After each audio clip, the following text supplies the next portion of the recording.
Saludos, bienvenidos y bienvenidas al Foro Telos 2020, un espacio de reflexión y pensamiento que organiza la revista Telos de Fundación Telefónica. Nos proponemos analizar el momento que estamos viviendo, repensar el mañana y construir un futuro mejor, un futuro sostenible, justo y más humano. Lo hacemos de la mano de expertos internacionales en diferentes ámbitos de la investigación, de la ciencia, de la tecnología, que nos ayudan a adivinar y también a construir cómo va a ser ese mañana inminente.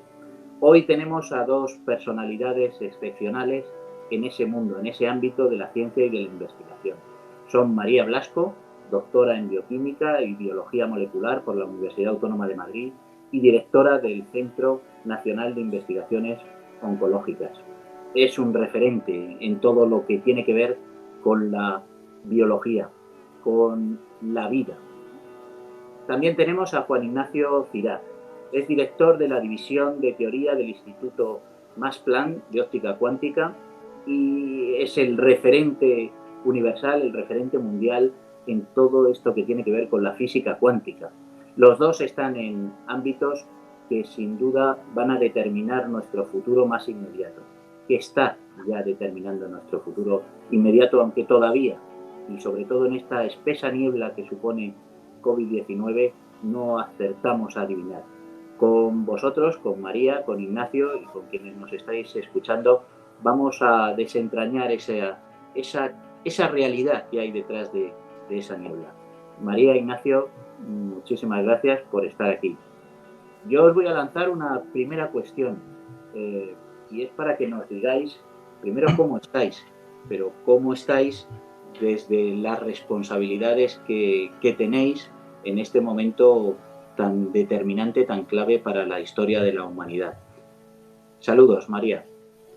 Hola, muy buenos días, Juan Manuel. Pues estamos bien. La verdad es que a pesar de la desgracia que ha sido lo que está ocurriendo, esta pandemia, ¿no?, que ha puesto en jaque mate, hemos visto cómo ha puesto en jaque mate a la humanidad, pues como científica la verdad es que lo he vivido con mucho interés, ¿no?, porque hemos visto la rápida respuesta de la ciencia desde las primeras semanas, cómo iban saliendo los trabajos científicos, al principio unos pocos, después ya masivamente. Ahora es imposible seguir ya toda la literatura sobre esta enfermedad.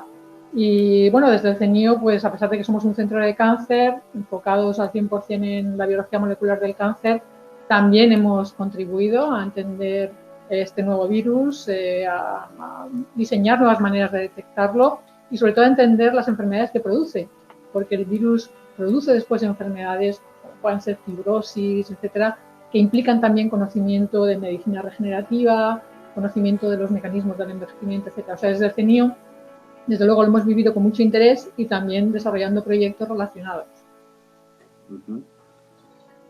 Juan Ignacio, saludos aquí. Buenos días, Juan Manuel. Pues muchas gracias por la invitación. Es un placer estar aquí, compartir con María y con la gente que ha estado antes en este foro, pues estos tiempos que nos tocan de pandemia.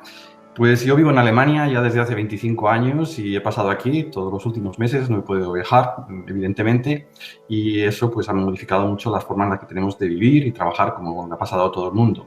En nuestra parte científica, que es la que aquí nos interesa más, supongo, pues yo trabajo en un instituto de investigación que no ha cerrado durante todo este tiempo, ha permanecido abierto porque en Alemania pues ha dado algunas prioridades, y una de las prioridades que se tenían era la investigación que siguiese adelante durante todo este tiempo. Así que hemos venido a trabajar tomando las medidas higiénicas, evidentemente que son las adecuadas, por lo menos las que hemos pensado que han sido las adecuadas. Y en mi campo no hemos trabajado directamente en algo relacionado con la pandemia, pero sí en la Sociedad Max Planck, que es donde trabajo. Sí que ha habido pues, un trabajo muy intenso en cuanto a entender la enfermedad, en cuanto a ver cómo se propaga y ver cómo se puede prever. Yo no estoy involucrado en esas investigaciones, pero sí que sé que se ha tomado mucho en serio por la Sociedad Max Planck, como en muchos otros sitios, como en el CENIO que ha mencionado María, porque creemos que esto es algo muy importante para toda la sociedad, pero también es una oportunidad para la ciencia para reivindicarse y que la sociedad se dé cuenta de la importancia que tiene, no solo lo que estamos haciendo ahora, sino lo que hemos hecho en los últimos 20, 30, 40, 50 años y que hoy en día pues estamos aprovechando para que no nos toque de una manera tan fuerte como nos podía haber tocado. Bueno, os tengo que agradecer a María y a Juan Ignacio. Sois miembros del comité científico de la revista y os tengo que agradecer también el compromiso que habéis tenido en estos meses con la revista, que hemos conseguido también nosotros sacar 2 números concretamente y poner en marcha un ciclo de Repensar en Mañana con contribuciones de investigadores de todo el mundo, que ha sido, la verdad, una respuesta, diría que sorprendente, ¿no? Que estéis cerrando este Foro Telos en la última sesión, pues significa un doble agradecimiento de parte de quienes hacemos la revista. Mencionabais la sensibilización de la sociedad, pero antes, ¿qué ha permitido, ¿no? Y casi en el sentido de que toda crisis es también una oportunidad. Yo os quería preguntar, ¿COVID-19 puede significar una aceleración del progreso científico, tecnocientífico en el que ya estábamos? ¿También por esa sensibilización en la sociedad? Yo creo que sí, debería, ¿no? Pero es muy importante pensar que también en el entendimiento de esta nueva enfermedad y el desarrollo de terapias y de vacunas no se ha partido de cero. Esto ha sido posible hacerlo tan rápido porque ya había un engranaje científico internacional, un sistema para compartir los resultados, para publicarlos, para revisar los resultados sólidos. Todo eso ya existía. La ciencia quizás sea el único sistema global que hay ahora mismo, ¿no? Y hemos visto cómo eso ha respondido. Pero después es que ya había expertos en coronavirus, ¿no? La primera persona que publicó la secuenciación del virus, científica china, Shi Zhengli, ella había secuenciado ya un virus parecido, el SARS, y era una experta en estos virus, ¿no? Ya conocíamos el receptor de las células que utiliza el virus para entrar, que se estudiaba pues desde otras enfermedades, ¿no? Y, por ejemplo, las primeras vacunas, las famosas vacunas de RNA, de estas, ¿no? Pues vienen de la investigación más puntera, de la investigación más básica. De hecho, se estaban utilizando estas vacunas, bueno, no se habían utilizado nunca, pero se estaban desarrollando para el tratamiento del cáncer. Y, bueno, pues hemos visto que todo ese conocimiento acumulado, ¿no? Es lo que ha permitido ahora que se reaccione tan rápido contra esta nueva pandemia, ¿no? Lo cual, pues, como ha dicho Cirac antes, pues destaca la importancia de que haya un sistema científico bien enclasado, internacional, y que esto es fundamental porque tiene la capacidad de responder rápido, y eso es lo que hemos visto con esta crisis, ¿no? Que ese sistema científico ha respondido rápido, que la investigación no ha empezado de cero, que ha sido algo que ha sido como una especie de reorientación, ¿no? En muchos casos de la investigación para solucionar este problema. En ese sentido, yo diría que los científicos son mentes preparadas, ¿no? que pueden responder ante crisis como esta, ¿no? Y yo diría que la única esperanza realmente que tenemos de salir de esta, pues es realmente la ciencia, ¿no? Yo añadiría a lo que ha dicho María, que de hecho yo creo que se está viendo un cambio en la sociedad, ¿no? La sociedad ahora se da cuenta de la importancia que tiene la ciencia y que nos puede salvar de unas situaciones que de otra forma serían terribles, ¿no? La ciencia hace 5 años, pues yo creo que si le preguntabas a la gente de la calle te decía que era muy importante, que veían que tenían implicación en su vida, pero ahora se ve realmente que tiene mucha implicación en su vida, en su economía y en todo. Entonces, en este sentido, a tu pregunta yo diría que sí creo que la sociedad se va a sensibilizar y los políticos se van a sensibilizar mucho más con respecto a la ciencia. Lo que no estoy seguro es que esta sensibilización ocurra a largo plazo. Es decir, es posible que en 2 años tengamos una vacuna, 3 años tengamos una vacuna y a todos nos quede muy claro que sin la ciencia hubiéramos pasado mucho peor, hubiese durado mucho más y hubiese tenido un impacto económico terrible. Va a tener un impacto económico, va a hacer algo malo, pero probablemente mucho menor de lo que podría haber sido sin la ciencia, la respuesta de la ciencia y todo lo que se ha hecho en los últimos años en la ciencia.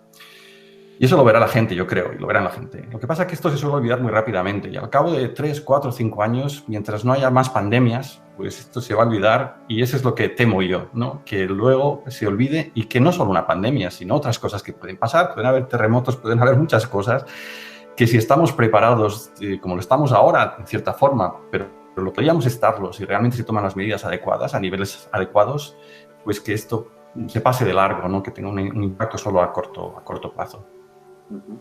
¿No creéis que se haya podido coger una inercia en ese sentido?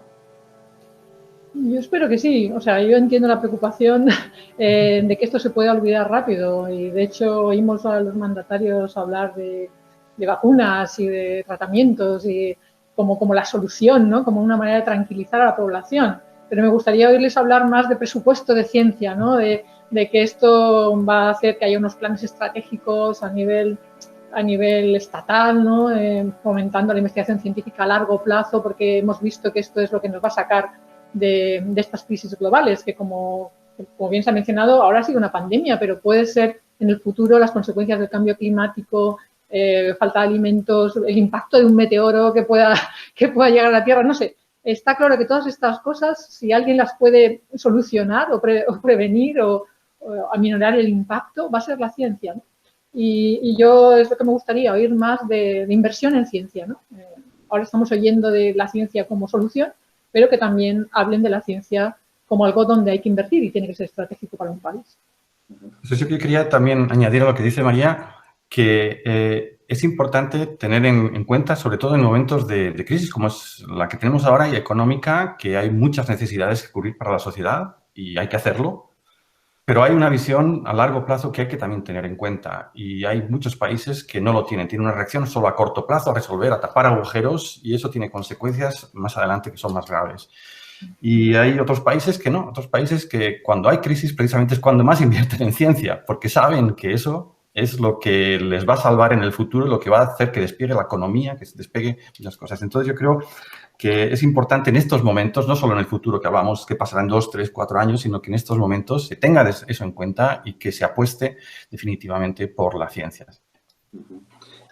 Os pediría que nos describierais brevemente, porque vuestra trayectoria es enorme, cuál es pues, el foco de vuestra investigación ahora y también, de alguna manera, si de este periodo de emergencia hay aprendizajes específicos en vuestro campo que se obtienen a partir de esta crisis o de las investigaciones específicas que se realizan en el ámbito del COVID-19. No sé, empezamos por donde queráis, María. Pues en mi caso, a mí me interesa entender el origen de las enfermedades desde un punto de vista molecular. Yo soy bióloga molecular, me interesa entender cómo funciona la vida y, bueno, pues porque ahí está el origen de muchas de las enfermedades que nos matan, las enfermedades asociadas al proceso de envejecimiento, que son muy prevalentes y cuya prevalencia va en aumento debido al envejecimiento demográfico de la población mundial. Entonces, a mí me interesa pues el cáncer como enfermedad también asociada al envejecimiento, pero en general todas las enfermedades del envejecimiento. Y una de las cosas donde estamos ahora haciendo más énfasis precisamente es aprovechar este conocimiento que hemos generado en mi grupo y otros sobre por qué envejecen nuestras células, por qué se producen las enfermedades, para desarrollar estrategias terapéuticas para el tratamiento de enfermedades del envejecimiento. Tenemos que pensar que muchas de esas enfermedades son enfermedades degenerativas que no hay tratamientos curativos, es decir, esto es un gran hándicap de la medicina. No sabemos cómo curar ni frenar la progresión de muchísimas enfermedades degenerativas. Te pongo, por ejemplo, una fibrosis pulmonar, renal, un infarto de miocardio, etcétera. Y ahí es precisamente donde estamos trabajando en mi grupo y, de hecho, esta semana hemos lanzado una nueva compañía que ha tenido inversión de fondos de capital riesgo de nuestro país, precisamente para utilizar una estrategia de terapia génica para el tratamiento de la fibrosis pulmonar, basada en este conocimiento profundo de por qué envejecemos. Y, curiosamente, el virus que produce la enfermedad COVID-19, el SARS-CoV-2, se sabe que infecta las células del pulmón y, una vez que se ha superado la etapa infecciosa, algunos pacientes desarrollan fibrosis pulmonar. Y entonces, en mi grupo, pues precisamente estamos estudiando también la posible aplicación de esta terapia génica como para las secuelas de la infección por este virus, que, como digo, parece estar agotando la capacidad regenerativa de los tejidos, seguramente incidiendo sobre estos mecanismos del envejecimiento, porque los pacientes más mayores también son los pacientes que desarrollan la enfermedad más severa. Y por eso pensamos que hay un papel importante del envejecimiento. Ajá. Si he entendido, eso significa que los afectados de virus, lo voy a decir así de manera muy burda, los contagiados por el virus pueden seguir un proceso degenerativo en los próximos años. Bueno, se está viendo, por ejemplo, que el virus infecta, por ejemplo, el pulmón, ¿no? Infecta muchísimas células en el organismo. Utiliza un receptor que se llama AC2 y ahí entra en muchas células. Y, por ejemplo, en el pulmón, las células que infecta son unas células del epitelio del pulmón que son importantes para regenerar el pulmón. Cuando el virus infecta estas células, las mata, las elimina. Y esto va agotando la capacidad regenerativa del pulmón. Si esto ocurre en una persona joven, pues todavía queda, en nuestra hipótesis es que todavía queda esta capacidad regenerativa y no quedan muchas secuelas, pero en personas mayores o más mayores se está viendo que puede quedar fibrosis, que la fibrosis es cuando no se regenera un tejido, no recupera, digamos, su estructura funcional normal y se produce una cicatriz. Eso es la fibrosis, ¿no? Es una pérdida de capacidad de regeneración. Y esto es lo que está pasando en personas infectadas por este virus. Y esto nos interesa mucho y precisamente estamos trabajando en este tema en mi grupo, desde hacía tiempo, y ahora lo hemos reorientado también pues, para entender esta enfermedad. Bueno, yo me dedico a un tema bastante distinto, es la computación cuántica, sobre que nosotros estamos construyendo los que llamamos los ordenadores del futuro. Son ordenadores que son muy distintos a los que tenemos encima de nuestras mesas, son muy distintos a los superordenadores de los que habíamos hablar, que están por todo el mundo y que hacen cálculos muy complicados, y son muy distintos porque trabajan con unos principios distintos, trabajan con los principios de la física cuántica. No es como si uno dijese que ahora tenemos ordenadores que están basados en el ábaco, que como calculaban antiguamente, ¿no? Que sumaban con bolitas, y pues luego se desarrollan los ordenadores que tenemos ahora encima de la mesa, que funcionan con principios distintos, funcionan con ondas electromagnéticas, con electricidad y magnetismo, y los que estamos hablando trabajan con principios distintos que son los de la física cuántica. Entonces lo estamos construyendo, y lo que ha pasado durante los últimos 3 o 4 años es que la industria se ha metido directamente a construirlos. Ellos, pues empresas como Google, Microsoft, Amazon, pues, todas las multinacionales, pues se han puesto en marcha. También las empresas chinas, sobre todo, y Europa y Alemania pues han tomado la decisión, en particular Alemania, de hacer una gran inversión en computación cuántica. Pues han decidido para los próximos pocos años pues dar varios miles de millones de euros, porque quieren tener una soberanía, ver como una tecnología del futuro importante, no solo importante sino crucial para la economía alemana, y también para no tener que depender de otros países cuando llegue a nosotros. Y la razón es que una vez que tengamos estos ordenadores cuánticos, pues se podrán hacer cálculos que no se podían hacer con superordenadores, y en particular pues cálculos relacionados pues con temas que estarán relacionados con pandemias, pues con modelos de pandemias y cosas así. Así que mi investigación no está directamente relacionada con el COVID, ni mucho menos, pero creo que las consecuencias de mi investigación a cierto largo plazo pues sí que pueden tener un impacto en la investigación sobre el COVID. Luego, ¿cómo ha cambiado o qué hemos aprendido de la pandemia? Bueno, yo tengo que decir que con muchos investigadores nosotros ya utilizamos muchos de los medios telemáticos que hoy en día están de moda, ¿no? Porque trabajamos a distancia, pero ahora lo que hemos hecho es utilizarlos mucho más para nuestras investigaciones. Ahora nosotros, los científicos, pues muchas veces discutimos con pizarras delante de nosotros, ¿no? Hablamos y escribimos. Bueno, pues ahora lo hacemos también, lo que pasa es que nuestras pizarras son electrónicas y hablamos a distancia, y es algo pues que está ocurriendo. Las conferencias, pues supongo que a María le pasa lo mismo, muchas conferencias, pues los últimos años todas han sido telemáticas, ¿no? A distancia, y vemos que en ciertos casos funciona, en otros casos pues no, pero en ciertos casos funciona, y eso, como en muchos ámbitos, hará que en el futuro se eviten muchos viajes, yo creo. Así que sí que en nuestro caso sí que va a tener un gran impacto, porque nos va a evitar pues muchos viajes con todo lo que conlleva en gastos, en polución, en todo eso. Así que yo supongo que sí que tendrá una consecuencia importante en la forma en la que trabajamos, como no solo los científicos, sino en otros ámbitos. Ahí entiendo que existe una relación directa entre el trabajo de Cirac y el de María, en el sentido en que cuanto más rápidamente evolucione la computación cuántica, más se acelerarán las investigaciones que se llevan a cabo en el ámbito más de la ciencia, más de la biología, ¿no? En esta etapa, en esta crisis, las telecomunicaciones han permitido que la resiliencia, ¿no? Esto que estéis investigando, compartiendo información 24/7, permanentemente conectados, lo que va a hacer la computación es acelerar el proceso de datos de investigación, ¿no? Sí, evidentemente. Es una fecha. Yo destacar que la ciencia ya era un sistema internacional, ¿no? A lo mejor en otros ámbitos pues no era tanto, pero en la ciencia los científicos ya estamos acostumbrados, aunque íbamos físicamente a las reuniones y ahora lo hacemos telemáticamente más frecuentemente, pero yo diría que incluso antes de esta crisis del COVID ya empezaban a ser más frecuentes las reuniones por videoconferencia, sobre todo, por ejemplo, con grandes empresas, ¿no? En mi caso, empresas farmacéuticas que estaban en Estados Unidos, pues si antes había que viajar más transatlánticamente, ya incluso antes del COVID hubo un cambio de mentalidad, ¿no? Y todos los seguimientos nosotros los hacíamos ya por videoconferencia, ¿no? Entonces yo creo que esto es importante destacar, que la ciencia es internacional, que los científicos estamos conectados, que los sistemas de revisión de los datos son internacionales y eso estaba previo a esta crisis y por eso yo creo que la ciencia ha podido reaccionar tan rápido. Desde luego en el campo de la biología la computación es importantísima. En el estudio del cáncer, por ejemplo, se habla de Big Data, de inteligencia artificial, hay que analizar no sé, millones de datos del análisis de tumores, etcétera, para buscar los mejores tratamientos. Y de hecho aquí en el CENIO, por ejemplo, los nuevos grupos que estamos contratando son todos de biología computacional para entender el cáncer desde una perspectiva global.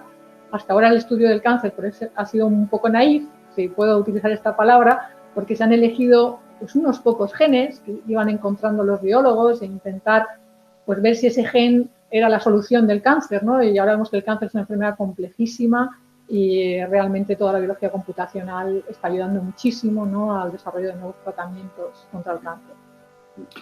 Sí, yo diría que lo que ha dicho María, de una forma indirecta, no es que directamente si tuviésemos un ordenador cuántico, de repente toda la biología y la investigación empezaría a tener productos, pero sí que poco a poco yo creo que sí que lo tendrán, o sea, influirá cada vez más. María ha mencionado varios ejemplos, pero hay uno que también me gustaría mencionar que ha ocurrido en las últimas semanas, ¿no? Que es que se ha conseguido describir el doblamiento, no sé cómo se dice en español, el doblamiento de las proteínas, ¿no? Con la inteligencia artificial, que eso puede ser una pequeña revolución dentro de la biología, ¿no? Y como esto pues muestra no solo pues, que la computación en general puede influenciar en la medicina, en la biología, pero esto es parte de todo. La medicina influencia la química, la física, las matemáticas. Hay hoy en día una relación entre todas las ciencias que algo que pasa, como lo que he mencionado, el protein folding que se llama, ¿no? que hay algo de inteligencia artificial,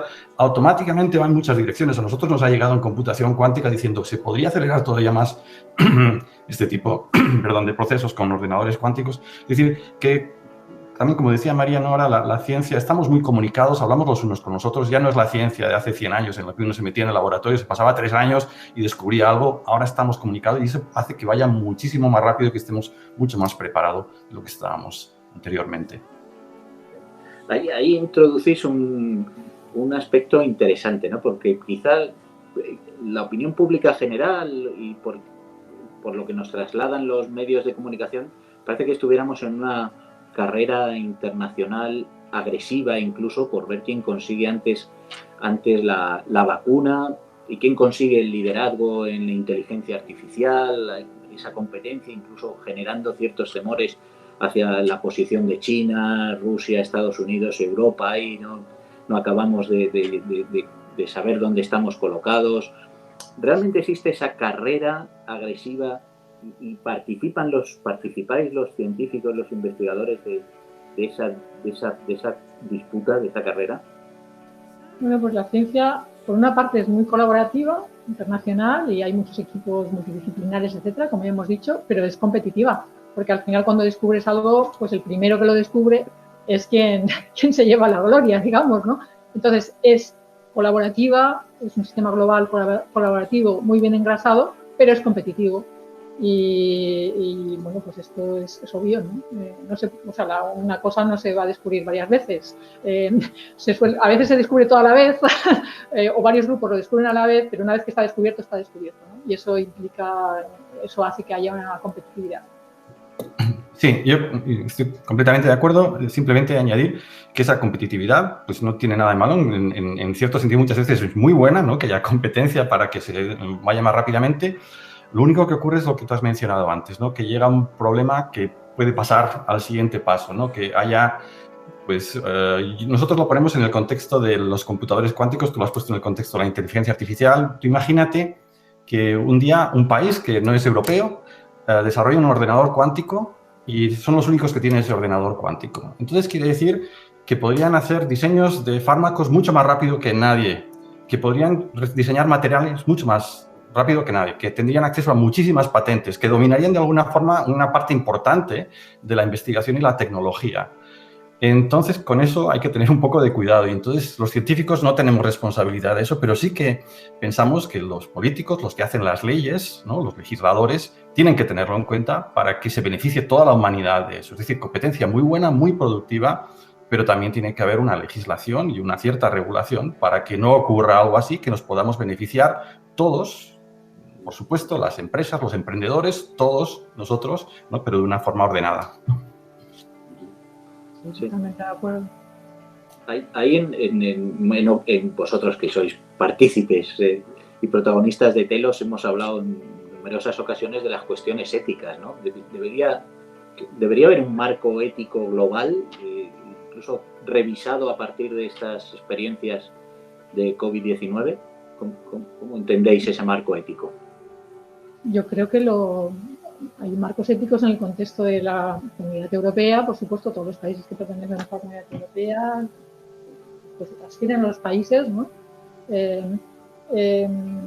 Yo es que creo que a lo mejor esta crisis que ha sido global, pues puede llevar a la toma de decisiones sobre también estrategias globales, pues en temas más éticos o de política económica o en general de política, ¿no?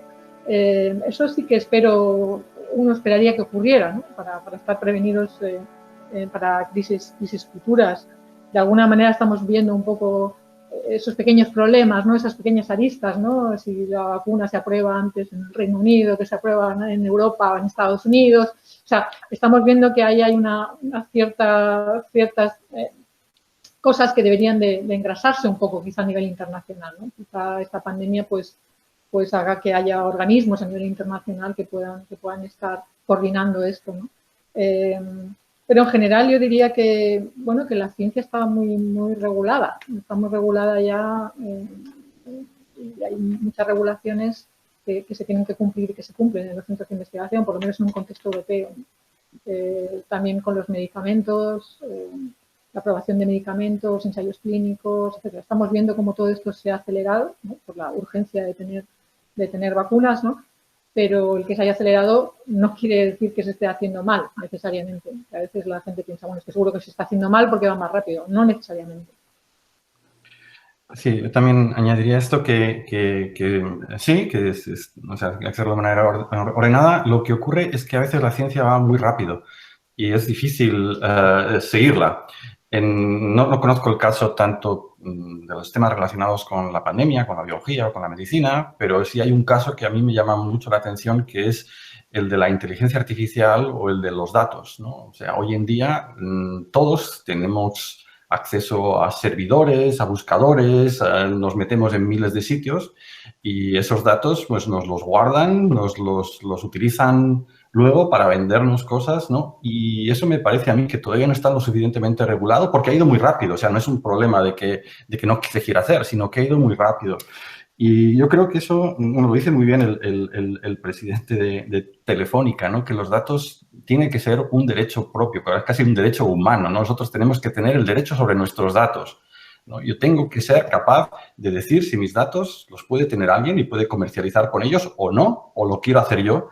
Y eso se tiene que regular de una manera importante porque esto está cambiando nuestro futuro, está habiendo una revolución ahora de datos, ¿no? Y esto es un ejemplo de las cosas que pueden pasar, que haya un avance tecnológico y que de alguna forma esta regulación llegue muy tarde, ¿no? Cuando ya sea un poco demasiado tarde. Así que yo diría que sí, que en muchos casos está ocurriendo, se tiene en cuenta, pero en otros casos, debido a que existen estas revoluciones exponenciales en el tiempo, en el cual pasan cosas muy rápido que la gente no está preparado todavía para enfrentarse a ella. Y ahora estamos atendiendo a muchas revoluciones. Una de ellas es de las vacunas, ¿no? Que hay una revolución tremenda, hay otra revolución en genética, hay otra revolución pues, en computación cuántica. Hay varias revoluciones que están ocurriendo y yo creo que no son como las que eran hace 40 o 50 años, que tardaban mucho tiempo en ponerse en marcha. Ahora en 3 o 4 años de repente ha cambiado completamente las cosas y para eso pues yo creo que habría que estar preparado y se tendría que tomar las medidas de antemano, no solo para ir una a una, sino para decir, bueno,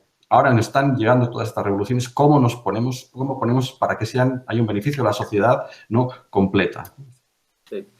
Sí, muy interesante. De hecho, ahora que mencionas, Juan Ignacio, tú eres consejero de Telefónica y, por tanto, conoces bien la iniciativa que ha lanzado Telefónica como compañía líder mundial en promoviendo un pacto digital universal para una nueva sociedad en la que ya estamos, ¿no? Ahora María mencionaba la necesidad de que las sociedades científicas, incluso las sociedades y los gobiernos, pues participaran de un análisis de lo que estamos viviendo y cómo desarrollar un nuevo marco, ¿no? Desde luego, bueno, estamos viendo que desde el mundo de la empresa, antes también lo mencionaba y que esta misma semana María anunciaba que se ha puesto en marcha una nueva iniciativa de investigación. Estamos viendo iniciativas interesantes desde el mundo empresarial, pero también mencionabais antes cómo hay un cierto déficit de parte de los gobiernos de los países y también os preguntaría, no sé si de las sociedades internacionales, ¿no? de la propia Naciones Unidas, ¿no? En algunas veces planteando esta cuestión de un nuevo pacto digital, de un nuevo pacto científico, si no sería conveniente que se abordara una especie de nuevo Bretton Woods para, de la misma manera que después de la Guerra Mundial las naciones desarrollaron un nuevo marco, no tendríamos que promover algo parecido, que en el caso se me ocurre que lo que ha planteado Telefónica como pacto digital podría ser un buen inicio, ¿no? Una primera bandera. No sé cómo lo interpretáis. Bueno, yo perdona, María. No, que sí, lo que dice Juan Manuel creo que tiene sentido y hay bastantes voces, ¿no? Que abogan porque haya algún sistema después internacional, ¿no? Para estar preparados, ¿no? Para una próxima pandemia o para una próxima crisis global de la humanidad, ¿no? De alguna manera hemos visto que esto nos ha pillado completamente desprevenidos, ha habido una grandísima descoordinación. Ya digo, yo creo que lo único que yo he visto coordinado desde el principio ha sido la ciencia, ¿no? Que ha sido ejemplar cómo ha ido funcionando. Yo es que desde el principio he seguido las publicaciones, ahora ya no puedo seguirlas, pero ha sido una cosa exponencial, rapidísima, y cómo no ha pasado ni un año todavía y todo lo que se ha avanzado, ¿no? Es increíble. Pues yo creo que esto que ha funcionado tan bien nos ha hecho ver, espero que haya hecho ver a la sociedad que el sistema de la ciencia es global y que funciona muy bien y que estaría bien tener cosas parecidas, ¿no? en otros aspectos de la toma de decisiones para cuando ocurran crisis como esta, ¿no? O que se involucre más al mundo de la ciencia en la respuesta a crisis globales. Sí, yo creo que el ejemplo del pacto digital es un ejemplo que está muy claro que está a ese nivel, ¿no? Porque es una revolución que está llegando y que nos afecta a todos y nos va a afectar a todos la cuestión de nuestros datos, así que tiene que haber una toma de decisiones global, ¿no? a cómo se tiene que tratar ese tema, como los derechos humanos, ¿no? Como se suele decir. Sin embargo, hay que tener un poco de cuidado en no tender a extrapolarlo a todo, ¿no? No queremos que se regule todo, ¿no? Que nos pongan cortapisas en todas partes, porque entonces llegamos al otro extremo, ¿no? Pues tenemos que tener, pues eso, libre competición, que se empuja a la sociedad pues, a través de la economía y una serie de cosas que tener en cuenta, pues que la regulación puede ayudar, pero no puede hacer que no se avance. Y lo mismo con la ciencia, ¿no? Si uno empieza a poner cosas más allá de las obvias, de las éticas, ¿no? Para regular, pues entonces no nos dan la libertad para poder hacer la investigación, que será la del futuro, ¿no? En esto yo creo que es un tema muy importante. El caso de la ciencia más fundamental, como hacemos nosotros, como hace María también y como se hace en su instituto, aparte de la investigación práctica, que es importante tener cierta libertad para poder investigar lo que creas que es importante, que no venga alguien y te diga, no, tú tienes que investigar esto y tienes que hacer esto para mañana. Si hubiésemos hecho eso en el pasado, estoy seguro de que no habría ni internet, ni muchas vacunas, ni muchísimas cosas. Entonces tenemos que tener una libertad para hacer investigación, por supuesto, de calidad, evaluada, ¿no? O sea, hay que hacerlo bien, ¿no? Y con las consecuencias. Pero a lo que me refiero es que no tiene que estar todo completamente regulado, sino que tiene que haber libertad, porque si no las cosas no se avanzan. Así que hay casos muy claros con el pacto digital en el que sí, hay otros casos que si lo intentamos extrapolar a todas partes, pues lo que podemos hacer es que al final no avancemos en la ciencia. Sí, bueno, yo también abogar por la importancia de la investigación de calidad. No hay una investigación básica, una investigación. Muchas veces hay este debate absurdo, que me parece absurdo, entre investigación básica o investigación aplicada. De la investigación básica, si es de calidad, salen las innovaciones más competitivas a nivel internacional, y eso lo hemos visto ahora con la vacuna de COVID. La vacuna va a ser una tecnología que no se había utilizado antes realmente, que viene del entendimiento de la biología más fundamental y entender la inmunoterapia básicamente. Y en general, una de las grandes revoluciones en el campo de la biología ha sido la tecnología de corta-pega, el famoso CRISPR-Cas, que tiene el premio Nobel este año pasado, ¿no? El premio Nobel de Química. Bueno, esto sale de las investigaciones más fundamentales, más básicas, más oscuras, entre comillas, si se quiere, pero como son descubrimientos, la ciencia de calidad es la ciencia que descubre cosas nuevas, esto siempre puede tener aplicaciones potenciales muy importantes. Muy interesante, sí. Os voy a lanzar una última cuestión, casi un reto, un esfuerzo más, ¿no? En el sentido de que ¿cómo nos va a modificar, cómo se van a modificar nuestros ámbitos de vida en el inmediato futuro? No sé, María, te señalaría en la cuestión del envejecimiento o la prolongación de la vida. No sé, ¿cómo? Bueno, yo creo que Juan Ignacio ha dicho antes una bien clara, ¿no? Que es la reducción seguramente de viajes, ¿no? Creo que estamos viendo que quizá había una exageración en el número de viajes. Yo ya digo que yo ya había visto una disminución de estos viajes, sobre todo en relaciones con grandes compañías, que ya los ejecutivos de estas compañías ya no querían viajar tanto porque quieren tener una familia y una vida, no se puede estar permanentemente en un avión. Eso ya lo habíamos visto, pero esto lo ha exacerbado. Después todo lo que es la formación digital, o sea, todo eso es fundamental, o sea, el mundo el mundo se ha salvado gracias a las telecomunicaciones, al poder hablar por distintas plataformas, ¿no? Como estamos haciendo ahora nosotros. Eso ha salvado. Si esto hubiera ocurrido sin esto, sin todas estas plataformas, hubiera sido muy difícil, ¿no? Mantener la actividad en distintos campos, desde luego en la ciencia. Y bueno, después ya a nivel más práctico, pues yo creo que el uso de mascarillas seguramente durará una temporada. Y es algo bastante útil, la verdad, o por lo menos mantener una cierta distancia social. Y en tu terreno, que yo te lanzaba la cuestión de ese empeño tuyo, combatir el envejecimiento. Bueno, no es que sea un empeño mío, es que el envejecimiento es uno de los grandes retos de la humanidad. Está ocurriendo un envejecimiento demográfico, es decir, que cada vez va a haber más personas mayores, el riesgo de enfermedad aumenta de una manera muy alta a partir de los 40-50 años. Y muchas de estas enfermedades no sabemos cómo prevenirlas ni cómo tratarlas una vez que aparecen. Es decir, parece mentira, pero en el siglo XXI, cuando estamos mandando robots a Marte y el mundo está súper avanzado tecnológicamente, todavía no sabemos cómo curar a una persona de 40 años que desarrolle una enfermedad degenerativa del pulmón, por ejemplo, ¿no? Entonces esto es un gran hándicap, es algo que tenemos que solucionar y para ello es fundamental entender el origen de estas enfermedades, que es el proceso de envejecimiento molecular. Y en eso ha estado la ciencia trabajando desde hace más de 20 años, han descubierto muchísimas cosas y ahora se está en el punto de empezar a aplicarlas, en el punto de empezar a generar los primeros medicamentos que van a estar basados en el conocimiento profundo del envejecimiento y que yo espero que sean una revolución, porque de repente van a poder pues frenar la progresión de enfermedades degenerativas, prevenirlas o curar, ¿no? Y esto es algo que obviamente va a tener un impacto también. Muchas gracias, Juan Ignacio, en tu ámbito.